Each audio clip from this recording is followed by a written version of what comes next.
बिस्मिल्लाहिर्रहमानिर्रहीम हामिदन व मुसल्लिया अम्मा बाद बाबु मा ला यजूज़ु मिनल अमली फ़िस्सलाती व युबाहु मिन्हु। इससे कबल हमने नमाज के बाद ज़िक्र के हवाले से एक मुकम्मल बाब आपके सामने बयान किया, जिसमें नमाज के बाद ज़िक्र की फजीलत के हवाले से कुछ अभास की गई। आज की हमारी जो गुफ्तगू का मौजू, जो नया बाब शुरू हो रहा है, वो ये है कि नमाज में कौन से काम करने जायज़ हैं और कौन से काम करने नाजायज़ हैं, इस बारे में। चूँकि इस बाब की जो सबसे पहली हदीस मुबारका है वो काफ़ी तवील है, तो इसलिए आज सिर्फ मौजू की मुनासबत के हवाले से दो चार बातें आपके सामने पेश करूँगा। सबसे पहली बात यह है कि अल्लामा शामी रहमहुल्लाह ताला ने फतावा शामी के मुकदमा में इस बात को बड़ी तफसील के साथ बयान किया। फरमाते हैं कि इंसान ज़िंदगी के मुख्तलिफ शोबों में काम करता है दीनी लिहाज से। मिसाल के तौर पर बालिग होने के बाद गुस्ल वगैरह के अहकामात उस पर लागू होते हैं। जब नमाज फ़र्ज होती है तो नमाज के अहकाम, इसी तरह ज़कात फ़र्ज होती है तो ज़कात के अहकाम। अगर इससे आगे बढ़ें तो अज़दवाजी ज़िंदगी जिसकी इब्तिदा जब एक नौजवान करता है तो मियाँ बीवी के हवाले से हकूक़ और उसके बाद जो दीगर मामलात हैं, इतना इल्म हर बंदे के पास होना फ़र्ज़ ऐन है कि जिससे वो अपने रब की इबादत को अच्छे तरीके से अदा कर सके। इसी तरह दुनियावी मामलात में जिस तरह अज़दवाजी ताल्लुकात हो गए, या एक दुकानदार है, ताजिर है, लेन देन का मामला, तो उस बंदे को इतने मसाइल का जानना इंतहाई ज़रूरी है कि जिससे वो जो काम कर रहा है उसे शरीयत के मुताबिक कर सके। मिसाल के तौर पर एक बंदा नमाज पढ़ने लगा है तो कम अज़ कम उसे इतने मसाइल का इल्म तो होना ज़रूरी है कि नमाज के लिए शराइत क्या हैं, नमाज के लिए वाजिबात क्या हैं, किन वजूहात की बुनियाद पर नमाज में सजदा साहब लाजिम होता है, किन चीज़ों से नमाज टूट जाती है, किन चीज़ों से नमाज मकरूह हो जाती है। इसी तरह ज़कात जब किसी बंदे पर फ़र्ज होती है तो उस बंदे को ये भी जानना ज़रूरी है कि ज़कात कितने माल पर होती है, कितनी मुद्दत के बाद होती है, इसको अदा कैसे करना है, देना किसको है ज़कात। इसी तरह सदका फ़ितर किस पर वाजिब है, किसको देना है। और फिर इससे आगे चलें, जो ज़मींदार तबका लोग हैं उनको इस बात का इल्म होना चाहिए कि हमारे ऊपर उशर कैसे लाजिम है और हमने उशर कैसे अदा करना है। ये सब चीज़ें जिस जिस मरहले में इंसान अपनी ज़िंदगी के अंदर कदम रखता है उसका इल्म जानना कि वो शरीयत के मुताबिक उस अमल को कर सके, ये उसके लिए इंतहाई लाजिम और ज़रूरी है और फ़र्ज़ ऐन है। जिस तरह नमाज फ़र्ज है, इसी तरह उसके लिए बुनियादी इल्म सीखना कि वो नमाज दुरुस्त हो जाए, ये भी फ़र्ज़ ऐन है। इसी तरह इंसान शादी करता है तो उसके ज़रूरी मसाइल जानना, ये भी उस पर फ़र्ज़ है। इंसान तिजारत करता है, लेन देन का मामला करता है, तो उसे पता हो कि कौन सी खरीदारी जायज़ है, कौन सी खरीदारी नाजायज़ है। ये इतना इल्म जानना भी उस पर बंदे पर फ़र्ज़ है। एक बंदे के पास माल है तो उस पर फ़र्ज़ है कि वो इतना इल्म जाने कि जो मेरे पास माल है इस पर मैंने ज़कात कैसे अदा करनी है।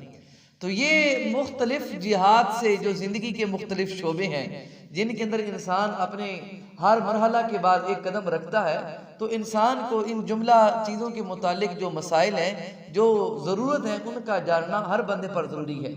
हमारे यहाँ एक माहौल बन चुका है कि बस मस्जिद में इमाम ऐसा रख लें कि जो मसाइल जानता हो, तो बस सब की जगह पे इमाम का मसाइल जान लेना वही काफ़ी है। बाकी किसी को न नमाज पूछने की कोई ज़रूरत है, न ज़कात पूछने की कोई ज़रूरत है, न उशर पूछने की कोई ज़रूरत है, कोई मामला पूछने की ज़रूरत नहीं, बस इमाम को सब कुछ आ जाए।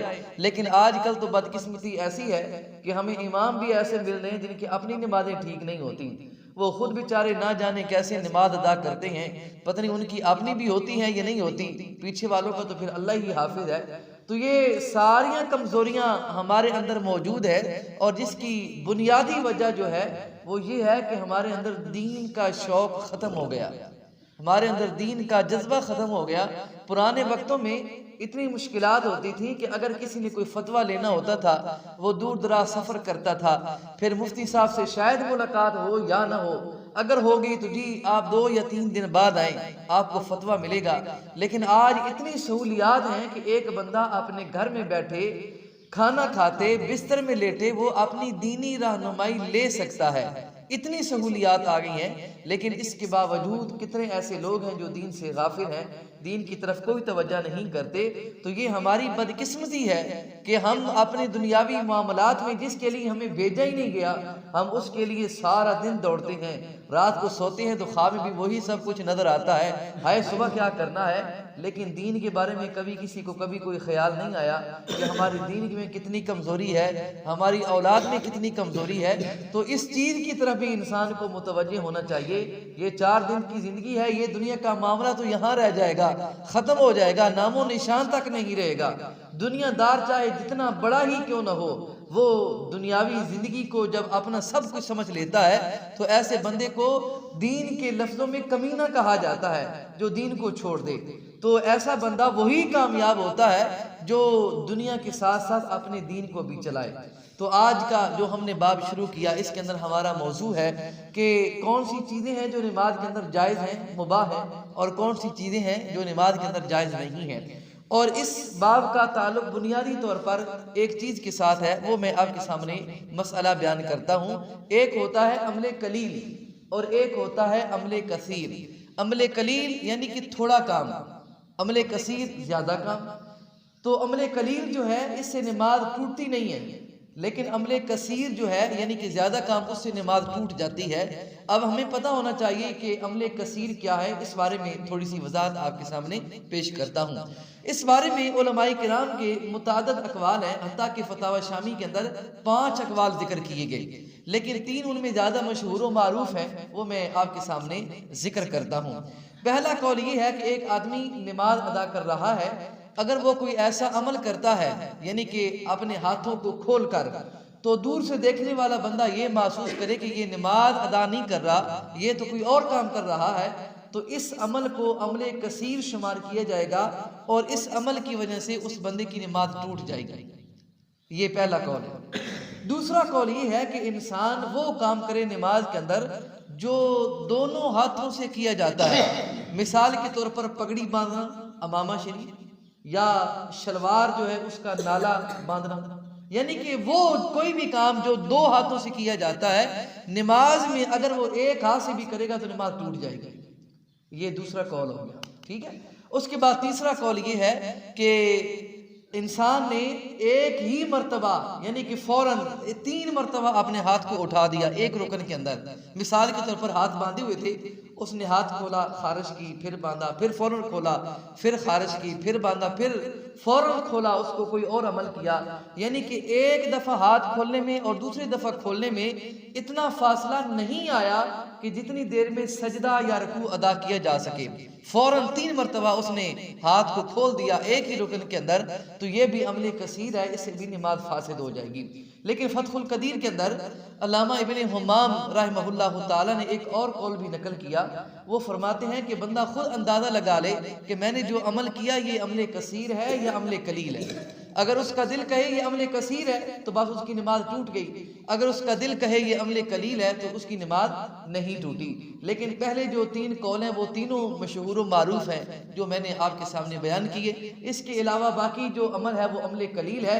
अमले कलील के अंदर फिर आगे तफसील है कि कुछ अमल ऐसे है कि जो मकरूह तहरीमी है, कुछ ऐसा है जो मकरूह तंज़ीह है। उलमा ने इसकी बड़ी तफसील लिखी है। तो बहरहाल ये जो बाब मैं आपके सामने शुरू करने लगा हूँ, इसके अंदर इन ही चीज़ों को बयान किया जाएगा कि नमाज के अंदर कौन से आमाल जो हैं उनको करना चाहिए, उनकी इजाज़त है, और कौन से जो आमाल हैं उनको नहीं कर सकते।